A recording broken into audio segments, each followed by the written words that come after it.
لبيك اللهم لبيك لبيك لا شريك لك لبيك. بسم الله الرحيم الحمد لله والصلاة والسلام على رسول الله. أما بعد, you're all welcome to this second session. First, we ask Allah subhanahu wa ta'ala to make your Hajj Mabrur. We ask Allah subhanahu wa ta'ala to accept your du'as for yourselves, your families, your loved ones, and for the Ummah. So I want to say a few things about Hajj in general before going on to the summary of the Hajj rites, followed by some questions and answers. So, my brothers and sisters, through Allah's favor, special favor, everything connected with the Hajj is blessed. The month of Zulhijjah is one of the sacred months, and the 10 days of Zulhijjah are the best days in which Allah subhanahu wa ta'ala loves to be worshipped. And the best dua is the dua of the day of Arafah. And Allah subhanahu wa ta'ala swears by Makkah, the first 10 days of Zulhijjah, the day of Arafah, the day of sacrifice. And also Allah subhanahu wa ta'ala describes Safa and Marwa as being among his signs, Sha'air. And Allah subhanahu wa ta'ala mentions Maqam Ibrahim as being among his signs. So these are just examples. So we should realize all of these, the importance of these, and feel the greatness of Makkah and the Hajj.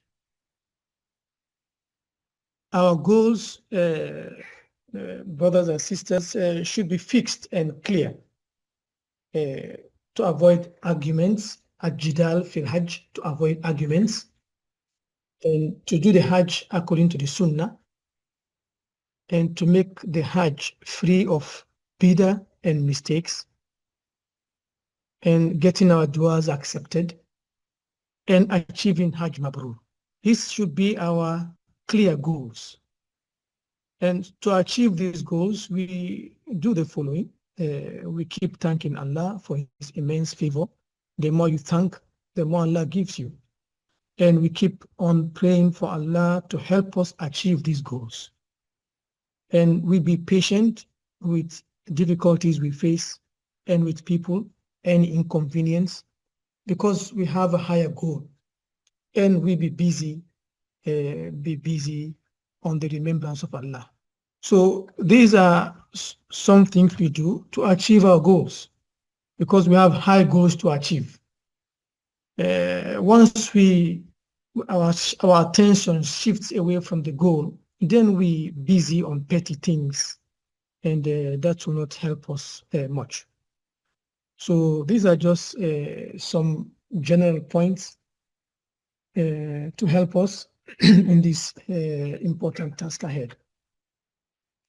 So summary of the tasks we discussed last week about the Hajj rites. We want to just repeat. It's nothing new. We want to repeat again in case someone forgot something and something is not clear. We want to repeat it again. So, and then after that, we add question and answers. So, as we said last week, the main reference is the official Hajj book by Talal bin Ahmad Al-Aqil. So read this book repeatedly until you are confident with it.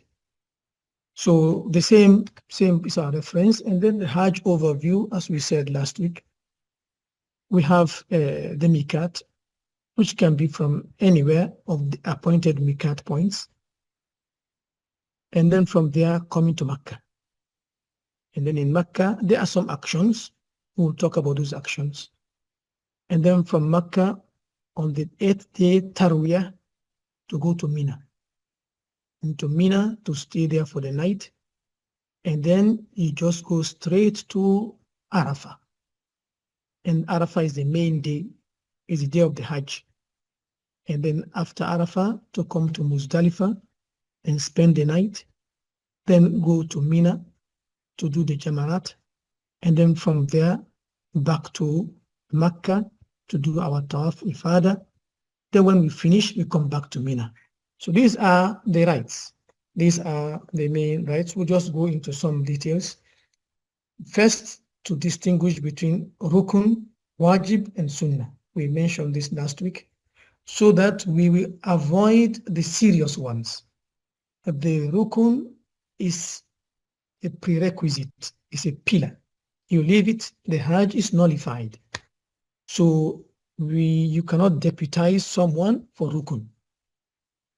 The Wajib is one for which you are rewarded for doing it and for which you are held accountable for leaving it. If you leave it, you have to pay fidya by fasting or sadaqah or sacrifice. And the Sunnah, you do it, you're rewarded, but if you leave it, you're not punished. So these are the main points. And then we will come across this throughout the Hajj rites. So the pillars, alhamdulillah, the pillars are few. The pillars are few. The Ihram, and then standing at Arafah, and Tawaf Ifada, and the Sa'i. So these are the main pillars. So these ones, we don't play with them. We don't play with them. And next to that are the requirements. We try again to do these requirements so that we don't have to pay fidya. As much as possible, we avoid paying fidya. I remember once I did Hajj many years ago. I did not come with a group, normal Hajj group. I came with some people from Ministry of Health, and then we did the Hajj. Because I came alone, not with group, so I didn't have reservation, plain reservation like others, a normal Hajj group. So my flight was going to leave on the second day of Tashriq, before even before the midday sun. And as we are going to see, you have to do the stoning after the second day, after the sun has passed the midday. So now I asked a sheikh, can I just leave and go to catch my flight and pay fidya?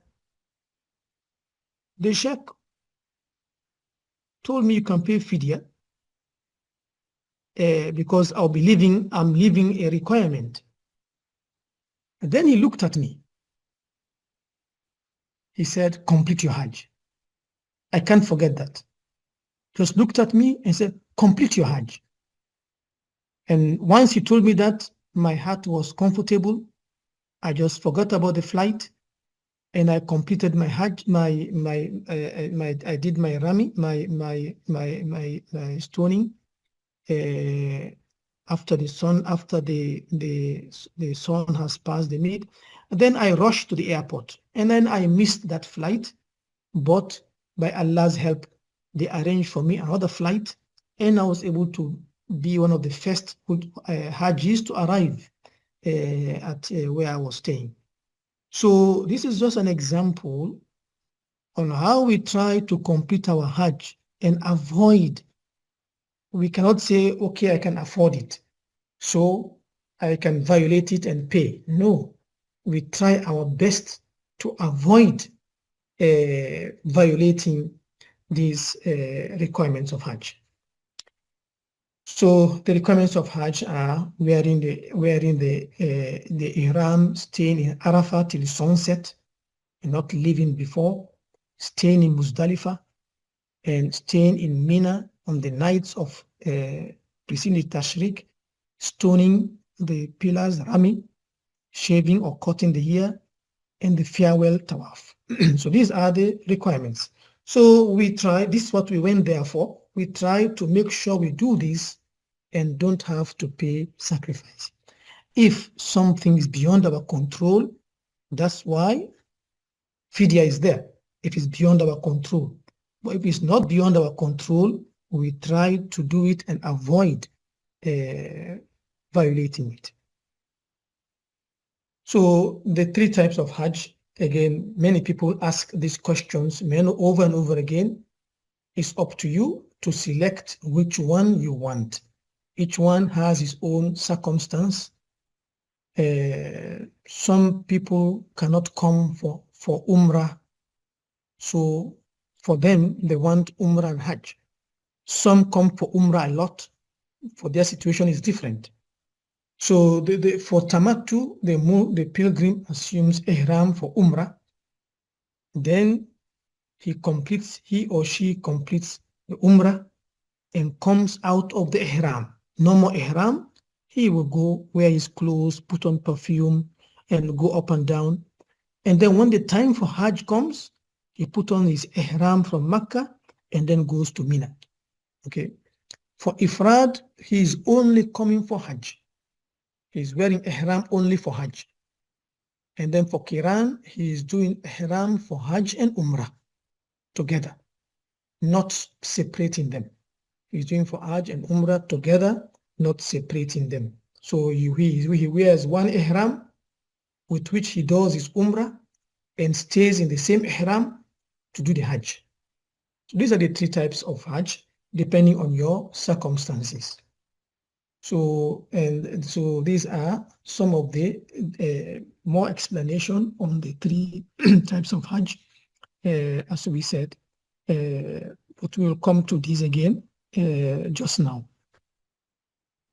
So we will divide, as we did last week, we'll divide the different days according to the type of Hajj.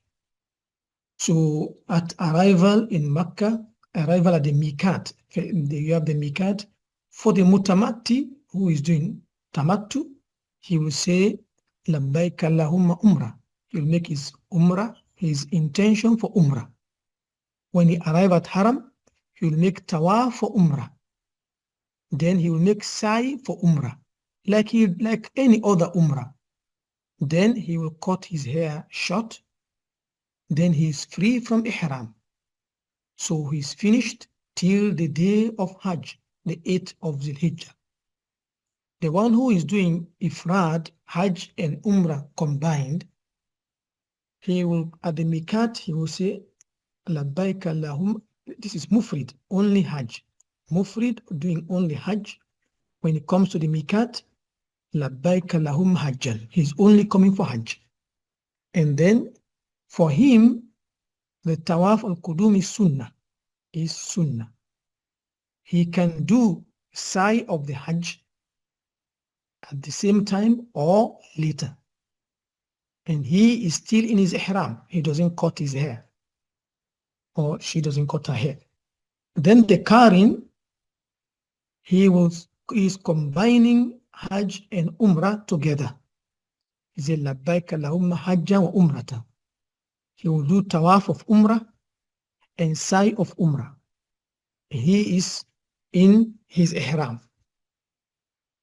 Then on the 8th of Zulhijjah, the Mutamatti, who had taken out his Ihram for Umrah, now he put on his Ihram again for Hajj. Then he will make his intention, Labbaik Allahumma Ajran, Labbaik Allahumma Hajjan. Then he will go to Mina, which is Sunnah. And at Mina, he will pray Qasr, he will shorten the Zuhr and Asr without joining them. Each Salah at its time without joining. The Mufrid, he's already in Ihram. So he just goes straight to Mina. He doesn't have wearing Ihram again. He's already in his Ihram. Then also, same thing, he will shorten the Salah, Zuhr, Asr, and Isha without joining them. The Qarin, he is joining Hajj and Umrah. So again, he is also in his Ihram already. He will go straight to Mina, and that is Sunnah.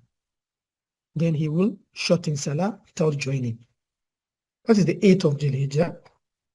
And then they will, all of them will sleep that night in Mina to prepare for the next day. which is the Hajj. The 9th of Zulhijjah is the day of Arafah. So for the Mutamati and the Mufrin and the Karin, they are in Arafah. They go to Arafah after it has become bright in the morning. Then they pray their Zuhur and Asr early, Taqdeem. They shorten it and join it. And then they stay there, continue dua. They will continue their duas till sunset. After sunset, as soon as sunset, they leave for Muzdalifah. When they arrive in Muzdalifah, then they pray Maghrib and Isha together. As they did Zuhr and Asr together, now they pray Maghrib and Isha together. Jam wa Qasr wa Ta'qir.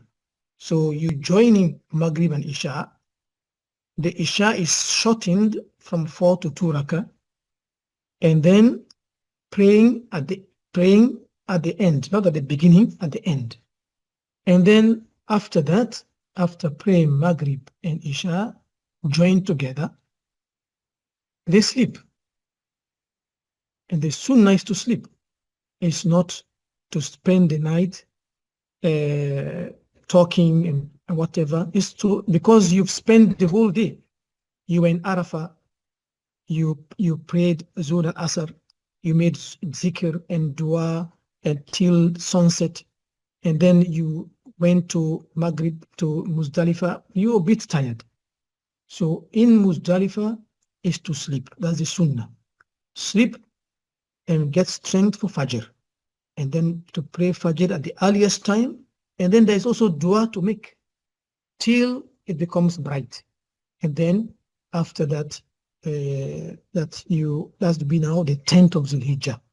After sleeping on the 9th, that's next day is the day of Hajj, the day of sacrifice, the 10th of Zulhijjah. So on the 10th of Zulhijjah, the Mutamati, the Mufrid, and the Karin, all of them, when they come to Mina, they go past the first Jamara, they go past the second Jamara, and they go to the big Jamara, and then they throw at the big Jamara. Before that, they take 7 small stones from Muzdalifah. They take 7 small stones and then to throw at the Jamara. Each throw Allahu Akbar, and then Allahu Akbar, and then Allahu Akbar 7 times, 7 stone, and then after that they are finished throwing the big Jamara. Then that part is done. The next thing is to slaughter for the Mutamati and for the Karin, because they are joining Umrah and Hajj. So that favor of doing Umrah and Hajj at the same time in one trip. So to thank Allah for that favor, they are supposed to slaughter Hadi. So both of them slaughter. The Mufrid doesn't have Hadi because he only came for Hajj, not Hajj and Umrah. So he doesn't have Hadi. This slaughtering, you can do it by paying coupon. You can pay at the bank, Bank Islami, or some bank. You can pay and they can do it for you. So they can do it for you. After slaughtering, then to shave or cut the hair. Shaving is better than cutting, but cutting is also allowed. Cutting is also allowed. So after throwing the Jamara, slaughtering, or they have slaughtered for you, and then shaving or cutting the hair, then we say this is the first release of the ihram. It is partial release. Partial release means you can now remove the clothes, the ihram, and wear clothes and put on perfume. So all of that you can do after this first release of the ihram. But if you are in the Hajj with your wife, you cannot approach your wife. And then after that, you finish. Then you come to Haram. You finish with Mina. Then you come to Haram to do the Tawaf Ifada, which is a rukun, as we said before. So all of them have to do Tawaf Ifada. The Mutamatti, the Mufrid, and the Karim. After doing that, now the Sa'i, it depends on your Hajj, the type of Hajj. For the Mutamatti, he has another Sa'i to do, the Sa'i for the Hajj, because his first Sa'i was for Umrah. So the Mutamatti will do the Sa'i for Hajj, the second Sa'i, and that will be the second release of the Ihram. And if he's married, he can approach his wife. Then he will now stay the night in Umrah, stay the night in Mina. For the Mufrid, after doing his Tawaf Ifada, he can do Sa'i if he did not do before. If he had done his Sa'i before, there is no more Sa'i for him. Okay, so he has the choice of doing Sa'i before or Sa'i at that time. Also for him, there's a second release of the Ihram.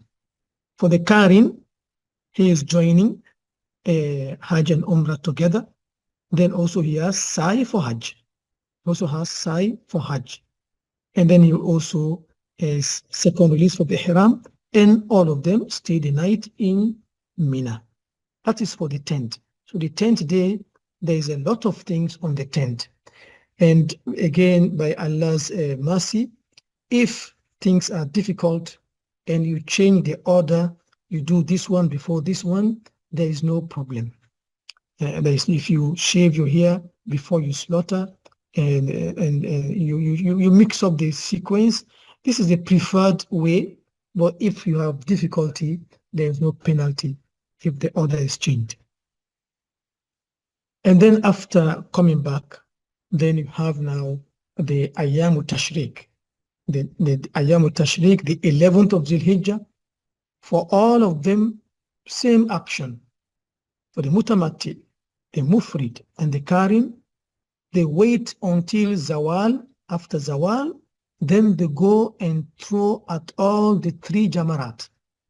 Al-Sughra, Al-Wusta, Al-Kubra. Each of them 7. And when they do each one, they say Allahu Akbar, they throw Allahu Akbar. All those small stones, 21 stones, they take from Mina. Small stool like chickpea. And then after the first Jamara, you move aside, face the Qibla, make dua. After the second Jamara, throw 7, Allahu Akbar, Allahu Akbar, Allahu Akbar, move aside, make dua. Then you go to the third Jamara, Allahu Akbar, 7. After that, you move on. You don't make dua again, according to the Sunnah, you just move on. And in Mina, there is a route. The route you came in is like one-way traffic. Then you leave by another route, so there is no mix-up. Then after that, you go back to your tent and you stay the night. There is nothing else to do in Mina. That's the time for eating and relaxing and visiting, all of that. You've done the main things. You've done the Arafah, you've done the day of Hajj, you've sacrificed. So the days of 11, 12 are really very relaxing days. They are very relaxing days.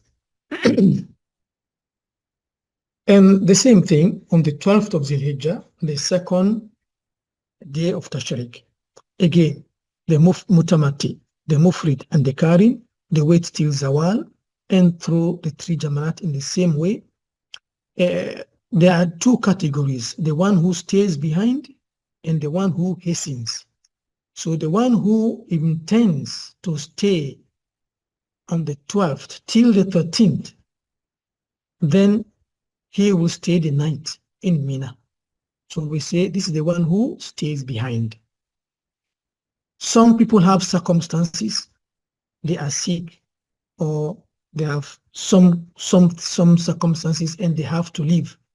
For them, they can leave after they have thrown the Jamarat.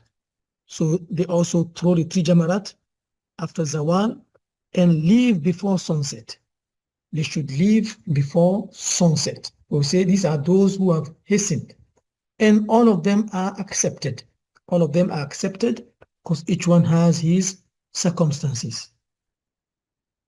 And then the 12th, the 13th of Dhul Hijjah, those who stayed behind, they will now do the same thing again. The 3 Jamarat, the same thing after Zawal, they'll throw the 3 Jamarat in the same sequence. After the first Jamarat, go aside, make dua. After the second Jamarat, move aside, make dua. After the third Jamarat, just move on. And then after finishing, to go to the one who hastens, he will now make his tawaf, farewell tawaf, when about to leave Makkah. When he's about to leave Makkah, if he or she stays in Makkah few more days, he just continue normal ibadah, and when he's about to leave Makkah, he makes his farewell tawaf. The one who stays behind, his farewell tawaf when he's about to leave Makkah, and that ends his Hajj rites. Okay. So these are what we described last week. We just repeated it again today, and then again some details about the miqat. We have 5 appointed miqats, each one based on his distance where he's coming from. For Eastern Province here, Kar Manazil is our miqat, or it's called Sail Kabir, 75 kilometers from Makkah. So those going by road have to come to this miqat, and those going by air, they will pass the miqat, and they will announce that you are now crossing the miqat. Okay, and then we have others. And then we've explained these types of Hajj. The intention for Hajj, you have to pronounce it. For other ibadah, you don't pronounce. So when you're doing only Umrah, Labbaik Allahumma Labbaik Umrah. If you're doing only Hajj, Ifrad, Allahumma Labbaik Hajjan. If you're doing Umrah and Hajj together, La Allahumma Labbaik Umratan wa Hajjan. If you're doing Umrah and Hajj separately, Allahumma Labbaik Umratan mutamatti'an biha ila al-Hajj. Or, as Sheikh bin Baz said, if you're going to stay long in Makkah, you do your Umrahs first, Allahumma Labbaik Umratan. Then later on, when you want to do your Hajj, Allahumma Labbaik Hajjan. So all are accepted. And then the Talbiyah, after wearing your Ihram, you say, Labbaik Allahumma Labbaik, Labbaik la sharika laka Labbaik, innal hamda wa ni'mata laka wal mulk, la sharika lak. That's the Talbiyah. Here am I, O Allah. You're preparing yourself now. You are now in worship. So you make this. Here am I, O Allah. Here am I. Here am I. You have no partner. Here am I. Verily, all praise and blessings are yours, and all sovereignty. You have no partner. That's what you say a lot, and loudly. And the man says it loudly, the woman says it softly. Okay, and a lot of benefit for the tarbiyah. You're testifying tawheed, despite testifying tawheed. And if whatever hears you saying labbaik will be a testimony, be a witness for you. And then we've explained about the Dhul Hijjah. So on the day you assume your ihram and then leave. For those in Tarwiyah in Tamattu, and for those in Kehran, they are already in Ihram, as we said before. And then that's your day of Arafah, is the most blessed day. And so that day is just for du'as, and Allah subhanahu wa ta'ala is ready to free That's the day Allah frees the most people from the Jahannam. So that's the time to make a lot of du'as in Arafah. And that's your 9th of Zulhijjah. There are some make mistake of moving around in Arafah. They move around here and there until some go out of Arafah. It has happened. It has happened. They move around here and there until they go out of Arafah. So for them, their Hajj has, they have qualified their Hajj.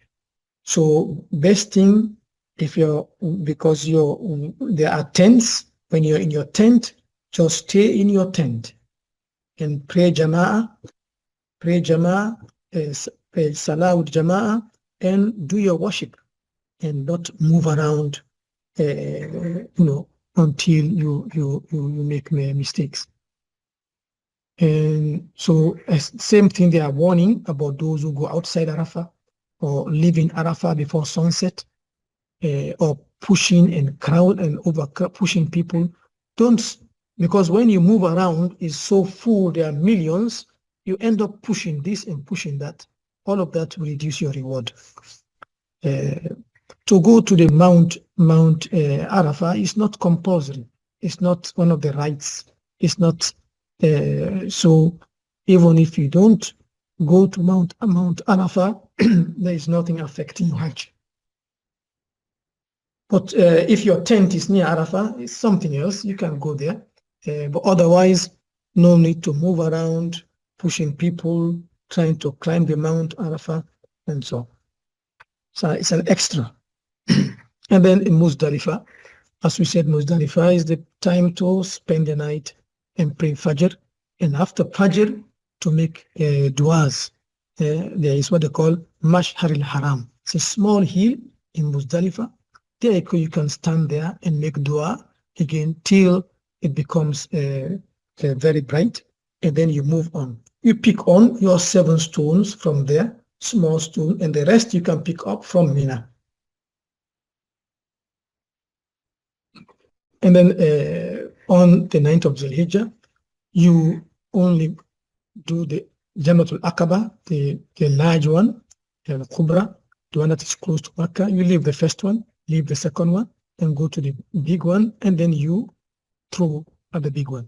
And then you slaughter and shave your hair or cut your hair. This is the preferred order. This is the preferred order: stone, slaughter, and cut your hair. But if they are done in any order, it's acceptable. It's acceptable. And the 10th of Zulhijjah, as we said, to go straight to the big one and then slaughtering. And then when they stone, they use big stones to stone the Jama'ah.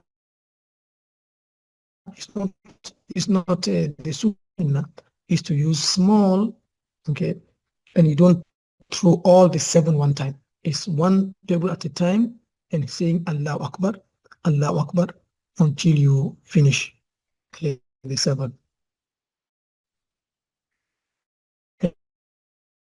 And then we'll explain to go through all the pillars one at a time.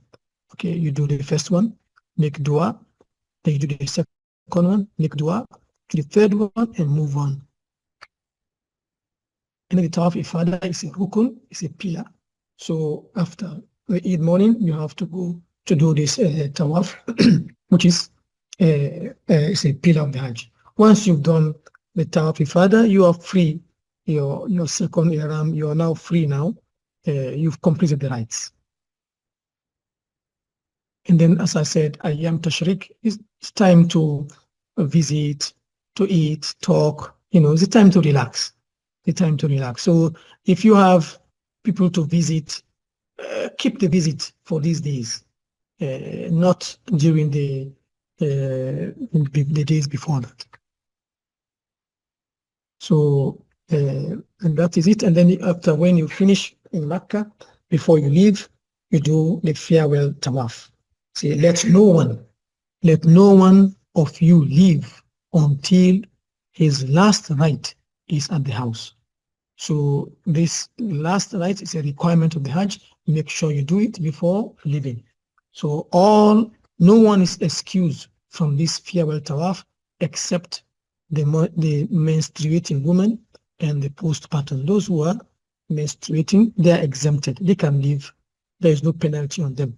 But all others have to do this tawaf with. There are some questions and answers that compiled in the book of the Hajj, book of Hajj. We just summarize them here. Some of these are they occur frequently, these questions. So what are these questions? Is Jeddah a miqat? Jeddah is only miqat for its residents. It's within the miqat. And for its residents and those who entered it without intention for Hajj or Umrah, but later decides to perform. So for them to leave from there, for them they can move from miqat, from Jeddah. Otherwise, that's not in your miqat. Each one, the miqat that's on his way, that's the miqat, that is his miqat or her miqat. Can you change the intention for Hajj and do for someone else? Once you've made intention for Hajj at the miqat for yourself, you complete it. You do not change it again. You do not change it again. Can you pay for someone to do Hajj for your relatives who passed away? Yes, it's allowed. You can do for them or pay someone to do for them. If you want to do Hajj for a father who passed away, you have to do your own Hajj first. Then you do Hajj for them. Or if you want, you do your Hajj and pay someone to do Hajj for them. Can you do Hajj for a father who is sick, who is alive, but very weak to perform Hajj? Yes, it's allowed. The father is alive, but very weak to perform Hajj. You can do Hajj for them after you've done your own Hajj. A father passed away without doing Hajj and without leaving a will for someone to do Hajj for him. Can the son do Hajj for him? Yes, it's allowed to do Hajj. A woman has a child and asks someone to stone the Jamara for her. This is not a rukun, so yes, it's allowed. You can ask someone to deputize. So that person has to do his own stoning and then stone for the one who he's doing for. You don't stone one stoning for two people. You stone your own, then you can stone for the other one. Can the Qarin or Mufrid do Sa'i of Hajj before Tawaf Ifada? Yes, it's allowed. He or she can do the Sa'i with Tawaf Qudum or with Tawaf Ifada.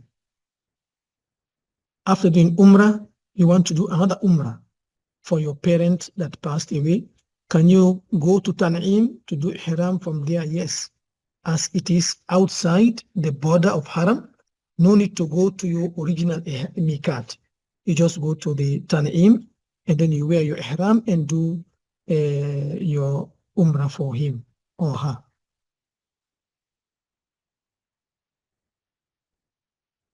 Should you announce your intention for Hajj or Umrah at the miqat? Yes, we said it before. Announcing the intention should be done for Hajj and Umrah, but not for other ibadah like Salah or fasting. You don't say, oh Allah, I'm making intention to fast tomorrow. You just put in your heart and fast. Oh Allah, I'm making intention to fast to pray Maghrib. No. You put in your heart and then you pray. You make intention in your heart. But for Hajj and Umrah, you have to say it. Should a resident of Jeddah perform Tawaf Ifada? Yes, that's the last rite. Only the menstruating women are exempted from Tawaf al-Wada. If someone is doing Tawaf and in the 5th round or 4th round, and stops to pray for Salah. Sorry, there are some spelling mistakes. And stops to pray for Salah. Does he go back to the beginning or continues from where he stopped? He or she continues from where he stopped. if he or she completes the 5th round and continue with his or her tawaf. In other words, your tawaf you've done before the salah is valid. Then after your salah, you continue from where you stopped. How do you do your ihram if you're traveling by air? At home, you do your bathing, you bath at home, remove the hair, you wear your ihram. You can even wear the ihram at the airport if you like. At the air, when you're flying by the plane, you pronounce your talbiyah when the plane reaches the miqat. When the plane reaches the miqat on the air, while it's in the air. So when the plane reaches the miqat, usually they will announce, then you can say labbaik Allahumma Hajj or labbaik Allahumma Umrah, whichever your Hajj, and then you say your talbiyah, labbaik Allahumma labbaik, labbaik la sharika lak labbaik, and then so you continue. How do you do your ihram? I think I've said this one already. I think these are few questions from the Hajj and Umrah guide. Please feel free if you have any questions, and Allah knows best. If you have any question, we can take your questions now. That's all for now. Do you have any questions? Anything not clear? One question: can we wear ihram on Mina on the 8th? It's depending on your type of Hajj. If you are doing Kiran or you are Mufrid, already you are in ihram. Okay, so if you are Mutamati, yes, you can wear your ihram if you're already in Mina, or if you're in Makkah, you wear your ihram and then go to Mina. If you're already in Mina, you wear your ihram there. Yes, we will send this presentation. I will edit and send it for you.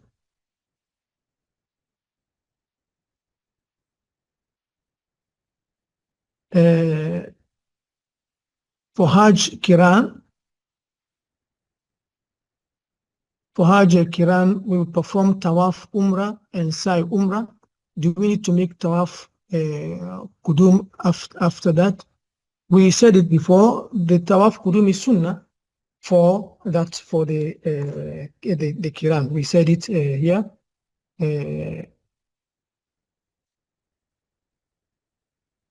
We said here for the Mufrid, I think you can see my screen. For the Mufrid, you said Kiran. For the Mufrid, when you come to the Haram, Tawaf Qudum is Sunnah for him. Is Sunnah for him, okay? And then you can do the Sa'i al-Hajj, the Sa'i for Hajj as well. Okay, let's go back to your other questions. I'm coming from Medina on the 2nd and do Umrah and go to Jeddah. Let's see the other question. Sorry. Okay. We'll be performing Hajj in group. So what type will we be selecting? This is a personal decision. You are the one that will decide your Hajj. They are just doing the logistics to take you from here to there and provide tent for you. Which Hajj you're going to do, that's for you. You have to decide your own Hajj. Do we need to make Tawaf Ifada on the 10th, or we can do it on the 11th of Zulhijjah as well? The preferred one is to do it on the 10th. The preferred one is to do it on the 10th. But if you have circumstances, there are some fatwas about that. Which Hajj you will perform Tamattu? Which one? Again, same question. You are the one who will decide on your own Hajj. It's very flexible, depending each one on his situation. If you are late in performing Tawaf Ifada and Sa'i Hajj. Till what time should we reach back in Mina? And what if we are late? Some scholars have addressed these issues. That when you logistically you cannot, so it's whenever you finish it in the next day. So some scholars have addressed this. Inshallah, when I'm sending the revised one, I'll send you some of the statements of the scholars about this. I'll copy this question. Right, let's continue. For the last tawaf, do you need sa'i also? No. The tawaf wida, you don't need sa'i for the tawaf wida. It's just tawaf. And are we coming from Kobat by air? I think there are different arrangements. I think some based on their budget, some come by air, and I think some come by road. But this one you can ask the admin, they will answer to you. Or will we leave Kobat on the 7th? Again, you ask the admin. I think you have a group on admin issues, so they will answer these questions. I'm coming to Medina on the 2nd of Dhul Hijjah and do Umrah, then go to Jeddah, and on the 7th, I'll join the group coming from on the 2nd and do the Umrah, then go to Jeddah, then I'll join the group in Jeddah. I will check on this, okay, and just write down. Type. I will check on that question. When will Maaly logistics be shared? I don't know. I'll speak to Dr. Ibrahim and tell him to share the logistics with you. When will we have time to remove ihram and do again on the 8th? If the time is short, then really removing ihram becomes a little bit difficult. So that's why you have to check the time and then decide on which of the Hajj is best for you. So different people have different circumstances. Some as like this one living from Medina, some living from Jeddah, some it depends. So you check your schedule and check their logistics, and then you will see which one suits you the best. Okay, but if you're going to be, for example, in Mecca 1 week, then it makes sense to do tamattu. Or you can do Kiran if you like. But all of that are, if you're going to be for long, then tamattu it's a good option, because you can do your ihram and then take out your ihram. Okay, but again, each one decides on his own. All three are accepted. So you will see your circumstances and decide. If you're going to go to Makkah the last minute, then you have either Kiran or Mufrid, Ifrad. But again, there is no prescription. Each one decide your own based on your circumstances. So that's what we say for those who ask about removing ihram again. So check the schedule, check your arrival time, and look at your circumstances and decide. Myself and my wife are coming from Riyadh to Jeddah on the 6th and join the group on the 7th. Do I need to wear ihram while coming to Jeddah or wear the ihram? Again, it depends on your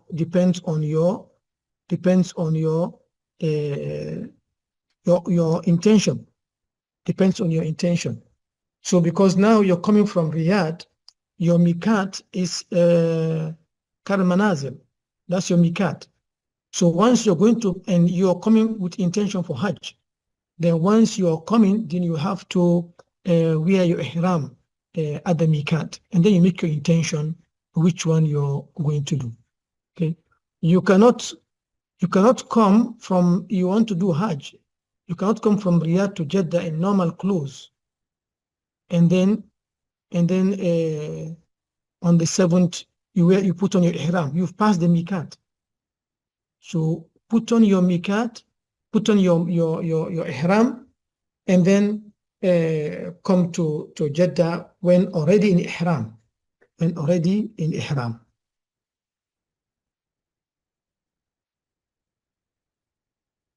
I will do Hajj Tamattu. Yes, that is actually the best Hajj. The best Hajj, especially for those who have some time, is Tamattu. I'm coming from Dammam Airport, so I have to wear my ihram at the airport, or I have to wear ihram at Makkah. No, at the airport or at home. That's where you air, because you're flying. As we said, you have to wear your ihram at home or at the airport, so that by the time the plane is going across the miqat, you're already in the ihram. They just have to say labbaik Allahumma hajj or labbaik Allahumma umrah, and then you continue. Okay, you cannot go to the plane with normal clothes, unless there are some people who wear the ihram inside the plane, but it's more difficult because, as we all know, the plane toilet is very small. So you wear your ihram at home or wear your ihram at the airport before you fly, before you enter the plane. That's easier than trying to wear your ihram inside the toilet. Reservation for ladies who get menstruation. It's not clear about reservation for them. For those ladies who have their menstruation, or the tawaf is the what they cannot do tawaf. They cannot do tawaf, but they can do everything else except tawaf.